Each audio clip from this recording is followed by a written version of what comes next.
What's up, guys? Let's take a look at another CodeWars exercise. This one's called Lottery Ticket. We've got a target score we need to hit of a certain amount of matches, and those matches are based on pairs like this. Some letters paired with a number, and we need to see if any of those letters has the right code of that number. And that code is, for example, capital A being that in ASCII, which is 65, or in Unicode, the same thing. We can never remember, I can never remember the Python functions ord and chur. One of them goes from the letter to the number, and one of them goes the other way. I'll just test one and see what happens. But basically, we're going to work with those. So let's say print ord of A, and it might tell me 65, or it might tell me, no, we meant the other way. Okay, so the ord of A is 65, meaning that when I hit A on the keyboard and send that to the computer stores it as a byte of 0, 1, 5 O's and a 1. Now, I am going to take a little bit of their terminology and use it as a function name. Okay, so their terminology is that ticket is the whole thing, not just the pairs, and win is the target score we're aiming for. And they have this thing called a mini-win. A mini-win is, do you get a match? Doesn't matter how many, by the way. So whatever 74 is as a letter, doesn't matter how many of those we got, it's just yes or no.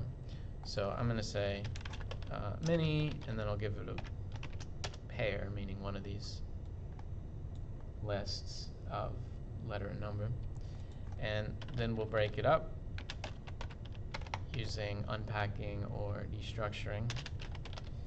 And then we'll say, okay, tell me whether or not,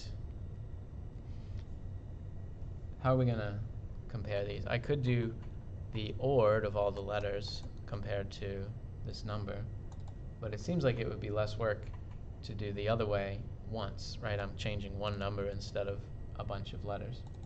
So how do you go the other way? It is chur, C-H-R. Let's do 74 because I don't know what that is. It seems like it would be in the alphabet. It's a capital J, okay?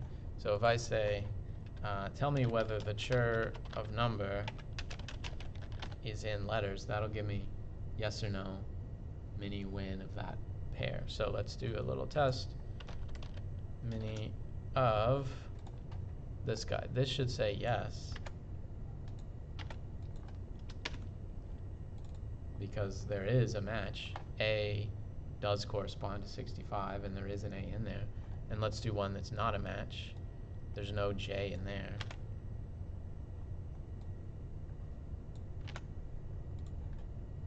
And it says false. Great. So now we need to do that for all of them, okay, to say, like, did we get enough mini wins to capture the maxi win of the whole thing? And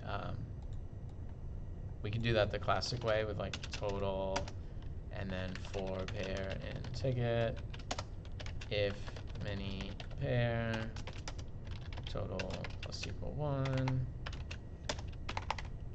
and then they don't want just a true or false, they want like this little message, loser or winner. Okay, fine. So we could say winner if total greater than equal to win, else loser. Okay. Hey, that's great. We got it.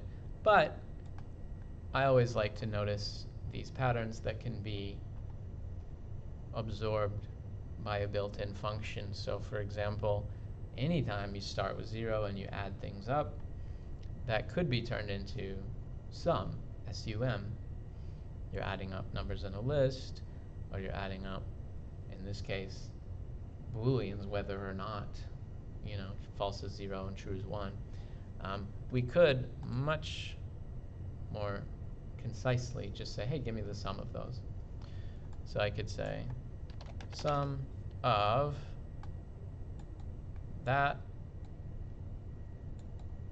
for that, and then I can delete a big chunk and have a nice declarative line here. Okay. You could also use map. You could say map many onto pair, which would actually be even shorter, but that's totally fine. So let's take a look at, well, let's do the big one. Let's do the attempt just to make sure. Okay, we passed 100 tests. Let's see what other people have done for theirs and compare. This one is one line, and it is literally the same thing that I just did. It's just squished together with shorter names. That's fine. It works. I love it. This one is the counter version where you don't use sum, you add it up, and they're still doing chur to count whether or not the number transferred into a letter matches, and then they're breaking up the pair right at the beginning. So when I take pair and ticket, and then later I break it up into letters and number, they're doing it right off the bat. Although I don't really like the I and X names. What the heck does that mean? They use map instead of turning the number into letters, they turn all the letters into numbers. And so map says, hey, I'm applying this to more than one thing. You could have used map for the whole, like I could have done that. Use map in a different way to say, hey, apply the mini to all the pairs.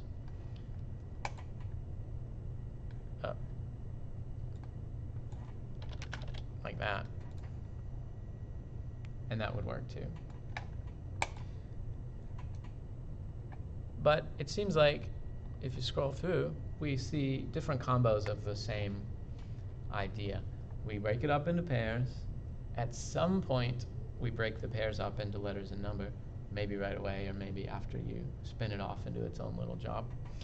And then we add them up, either with a number and plus one, or with the sum function like you see here. Those are doing the same thing. Here's a slightly interesting variation, which is they're taking their result as an index. So since true and false are numbers in Python, false is 0, true is 1, we can use it for the sum. We can also use it for an index, so you could say, hey, give me winner or loser based on whether the result of the thing was 0 or 1. That's a little less readable IMO. Sum being the total of whether or not we got them. I've seen that a lot, I've done that a lot, so it feels nice to me. But the Boolean used as an index feels a little silly. I would rather just say if. Okay. Yeah, they did it too. I don't love that, but it's fine. On CodeWars, sometimes you just want to cram everything into as few characters as possible, and I understand. Hey, they did the same thing I did with the little mini win in their own function. I love breaking things up. Good job, shell ban. So that was a nice quick problem, but I liked it. I thought it was nice and logically interesting. Give it a shot.